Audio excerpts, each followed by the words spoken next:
third speech tonight, whether we need it or not.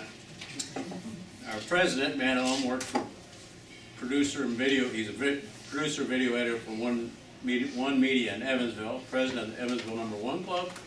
Serves on the alumni board and directors for the Indiana State University Alumni Association. He was a member of the Boy Scouts from '88 to '95. He believes in organization providing him with invaluable life experience. The speech title is A Fine Tradition, and we have manuals for our speeches, and it's in the Entertaining Feature Project 1, Entertaining Speech, 5 to 7 minutes. Eric?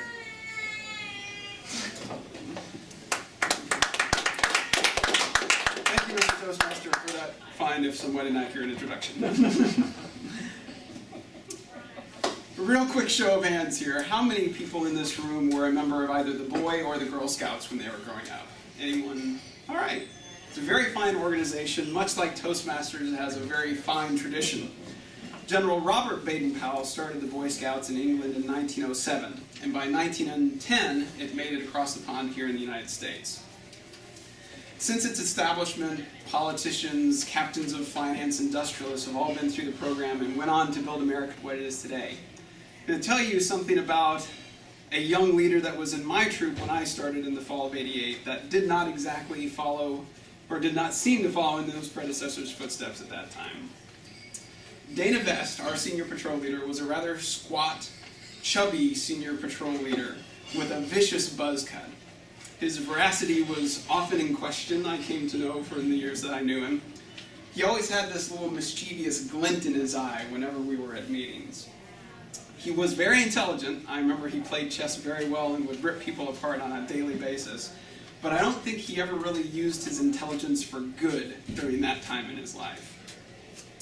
During my first fall jamboree, October of 1988, they always had this scouting event that put scouts really through the ringer. It was an obstacle course of sorts that they had at the fall jamboree. There were knot tying stations, archery stations, that sort of thing. It was all based on time, like a marathon, and the final event was a fire building exercise. You had to start a fire underneath a pot of water using only one match. And not only that, but as you trooped through this obstacle course, you had to be carrying the water in your canteen, so it had a little bit to it to be able to fill that pot at the end of it. The squad was set up against Troop 200. It was run in heats, and we were up against Troop 200. And Troop 200 was one of those crackerjack, flag-waving sort of Boy Scout troops. They were the gold standard by which we were all measured in the Wabash Valley Council for years. Dana, our senior patrol leader, being a very competitive young man of 15, had sat through 3 years in the Boy Scouts, watching them mop the field every time at Fall Jamboree, and so he had hatched, unbeknownst to us, a plan on how to bring a victory back for Troop 76. We got through the first obstacle course in good order, made it all the way to the end, and we were only a few minutes behind Troop 200, so they were still kind of busily putting their fire together.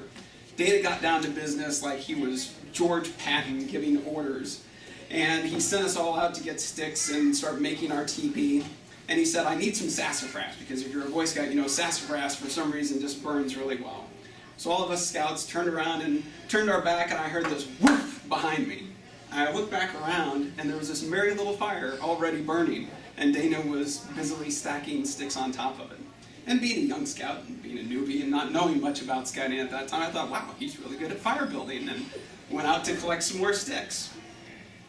By the time I had returned with some more fuel, our pot was already starting to bubble a little bit, and we went on to win the contest and actually set a record at the Fall Jamboree for lighting fires. Yay us. However, there's the but. I did find out later that there were some mitigating circumstances surrounding our win, and our record-setting win at that. As many of you might have spotted, the wood was just a little bit too accommodating in the way that it just burst into flames at the touch of that first match. Apparently Dana was a bit of a firebug, and in Scouts, that's kind of an occupational hazard. It kind of comes with the territory. It's a perk, actually. You get to play with fire. He had brought a small amount of lighter fluid in a little baggie, and while he was making the fire, he had wrapped it up into some leaves and put it at the bottom of our teepee. So as our backs were turned and he lit those leaves on fire, burned through the baggie, and hence the whoomp went right up and had a nice little fire going. The next leg up was at Dana, and some of his minions. He had cronies, believe me, inside that troop.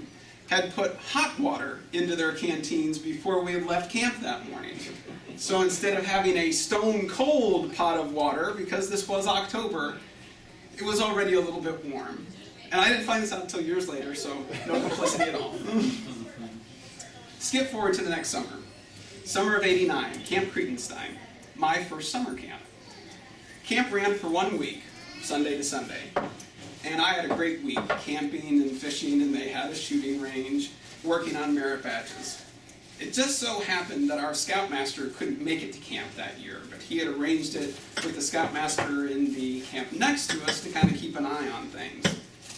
He did a fair job, but in all honesty, you get that many boys getting into mischief for an entire week and things get missed. So he checked in on us, but we still had it kind of to ourselves. We made it all the way through the week without an incident, which was kind of amazing. And we got done with our Saturday night camp. And on Sundays was the day where you actually broke camp and went home. But Dana, being mischievously intelligent and very charismatic, decided that he had a better plan for our Saturday night. So he went to Vic Aldridge, and Vic had the double opportunity of having his license and a car at camp. So Dana went to work on him saying, wouldn't it be great, instead of staying here with all the bugs and everything, if we would just drive to Indianapolis and pull an all-nighter? I don't know what a whole bunch of teenagers at that age would have done that weren't drinking age in Indianapolis, but that was the plan. And it took surprisingly little convincing to convince Vic that it was a good idea. A little bit of a pushover. So, about 10 o'clock at night on Saturday, the end of a week of scouting, it found us piling into Vic's Mercury Cougar, Dana Vest, Vic Aldridge, Chris Goodman, and I taking off into the night.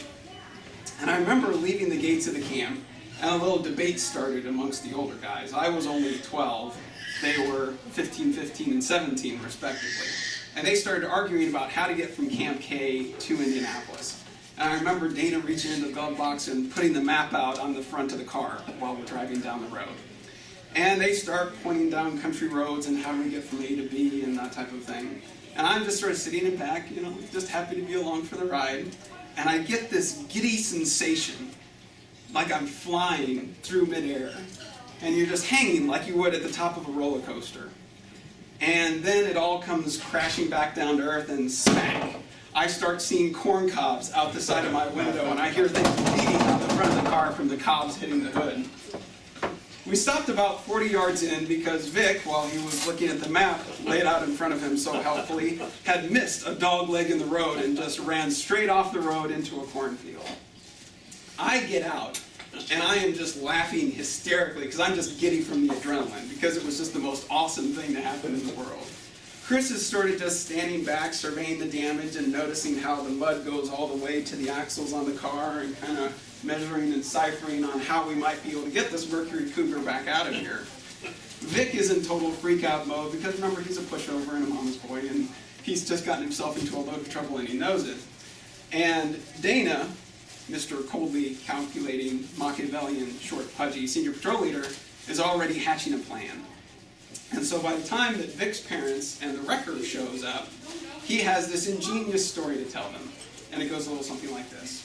So we're driving down the road, and a deer leaps out in front of the car. Very original. Slam on the brakes, swerve around, and Vic says, by the time I get the car straightened out, the road's over there. And off we go into the cornfield. Not exactly original, but it satisfied Vic, and so therefore it satisfied Dana, and no harm, no foul for him. It's not his car stuck in the middle of the mud. So what can I say about my experience in Troop 76? And remember, this is just the first year, not even the first year that I was in this troop. Admittedly, we weren't crackerjack scouts. We got into our fair share of trouble, as boys do. I didn't tell my parents what happened that evening. It wasn't until the following evening that Vic's parents called to check on me, and believe you me, there was a reckoning when that happened. And my dad did become our scoutmaster the next year, for probably that reason. But that's what Scouts is really about, really, experiences. It's what's life about, experiences. Turning boys into men. And would you believe it, Dana actually was elected to Congress a few years back. And if you believe that, Eric, you're as gullible as I was at 12 years old. And good luck to you. Mr. Toastmaster. you very much.